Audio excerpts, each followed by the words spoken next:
Well, Stranger Things season 5, I think it's the last season, is finally out. And over the weekend, there was a lot of concern about a particular scene in this season. And I do watch Stranger Things, although, it's been like 2 years since the last season. And I just kind of grew out of it. This happens nowadays when like these shows come out and you get into it for a while. But when there's like a 2-year wait between seasons or 3 years wait, it's hard to stay that invested. Like From's a perfect example. I really love that show, but I think we're on year 2 of waiting for the next season. And I've just found other shows I like better or other things to watch. But Stranger Things, obviously a cultural phenomenon. And people are saying that there is like a scene that is extremely uncomfortable and may depict, Will Byers, who is, season 5 opens up with a pretty spicy scene. We're going to take a look at it and really see, is he right? Because it's pretty interesting. I do want to shout out, we shipped all of our Trump meme cookbooks over the weekend, my wife and I. We have 75 bundles left. That's it. And they're at thequartering.com/shop. I marked them down another $10. I'll probably sell them through Wednesday because that's the last day. And then she has her surgery. So thequartering.com/shop. Also, it's Cyber Monday on Coffee Brand Coffee. We have a brand new, all new flavors advent calendar for you guys. 10% off with promo code HOLIDAY10. We also have our standard gift box, which is delicious, and our Kona stocking, which comes shipped in a stocking. It's 100% Kona, not that garbage that you find on Amazon that's, cut with regular coffee.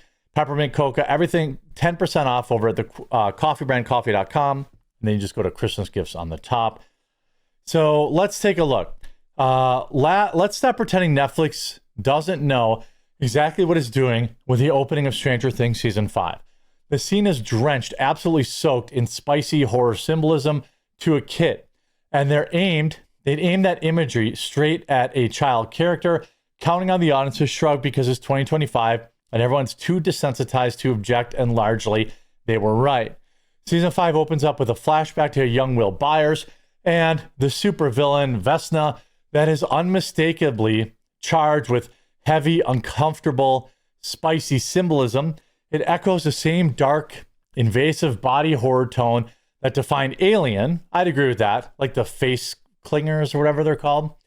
Anyone familiar with the film's history knows why that matters. The creators of Alien openly stated that the face hugger design represented themes of forced impregnation and deliberate use of, just gross stuff, right? This isn't just dark sci-fi. This is deliberate. If you show the scene to someone from the 1950s, they'd lose their minds. They'd wonder how a supposedly family-friendly, nostalgia-based show spiraled into fetish-coded horror symbolism aimed at a boy who's been a child character since season 1, episode 1, and their outrage would be justified. Hollywood's defense would be the same as always. It's just a metaphor. It's just horror language. It's all in your imagination. Now, I'm going to show parts of the scene here, stills from it. I watched it last night, and unfortunately, it's hard to make a strong call one way or another on it. So I think if you just want to avoid this kind of stuff, I think just skip the first 20 minutes of the episode or skip this series altogether. If you believe, like I do, that you've seen it all before and it's no different than Alien. See, the thing is, like, when I saw it, I was like, I've seen this kind of represented before in the Alien movies and other stuff. It's supposed to make you uncomfortable. Now, if that stuff in the Alien movie was demonic and I didn't know, or something, there was some deep rooted lore and history with that, then what can I say?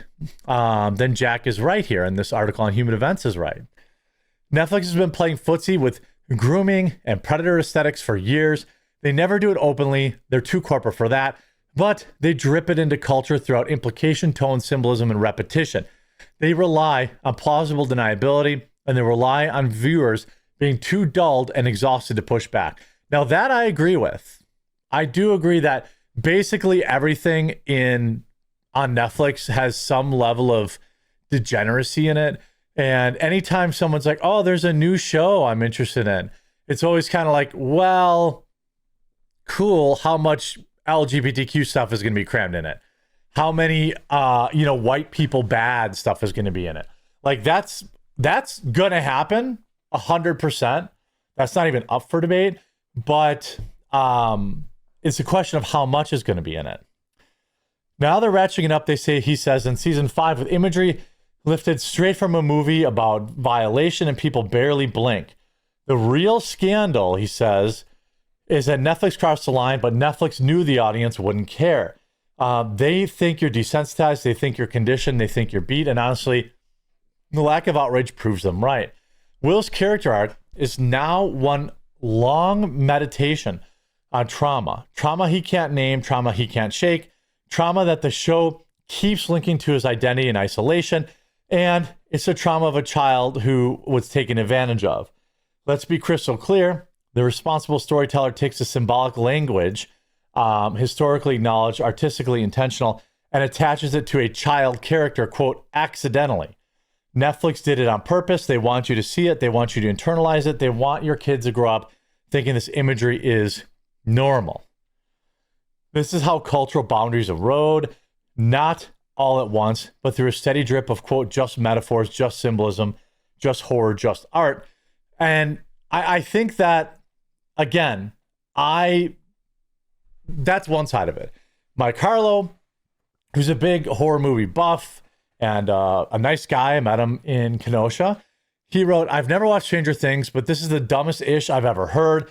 It's a demon possessing a human body, as has been done in horror fiction for all of time. Some conservatives' habit of treating every scrap of pulp culture as a satanic Trojan horse is exactly why the left controls the entertainment industry. When you refuse to engage with media except to shriek and clutch your pearls, you cede the cultural ground entirely. And what's worse, you leave yourself with zero credibility when calling out actual indoctrination or truly degenerate stuff. It's the same hysterical reflex that fueled the 80s moral panic of wanting to ban video games for corrupting the youths. This is neocon behavior and exact mentality of created a generation of radical leftists. These people would have had an aneurysm when they saw The Exorcist, A Nightmare on Elm Street, Hereditary, Terrifier 3, or basically any horror movie ever. Now, I will say that a movie like Terrifier relies a lot more on how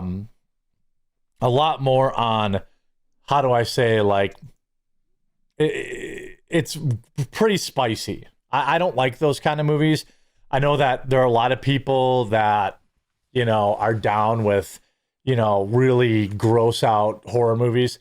And again, I'm not saying that they shouldn't exist. They're just not for me. Now in this scene, I obviously I'm sure I can't play it, but I can show you some stills. So here's the bad guy in the scene. And here's Will as a kid. This no nose look is kind of a ripoff from Fallout, isn't it? So then like these tentacles come and like go into Will's mouth. And then he does like stroke his head, which is a little gross. I gotta say, like, I didn't want to sit on the fence of this, but this is needlessly gross and you didn't really have to do it. I'm not like freaking out about it, but I can see definitely where Jack is coming from, especially since this kid ends up gay and he's basically getting violated here by a demon. There are a lot of people who are saying, this is crazy. It's an overreach. And it's possible. It's possible. What were the creators of Stranger Things saying when they depicted this kid being victimized? A Vanderbilt study in 2022 reported that LGBTQ adults were 3 to 4 times more likely to having experienced this kind of stuff when they were a kid. Now, some people might say this is a reach, and I think that you could argue it's right. I think this imagery, you could argue for that. You could also argue that this scene is needlessly specific. It's needlessly graphic. it's needlessly over the top when, you know, he could have had this scary encounter with the demon and have it not contain that scene.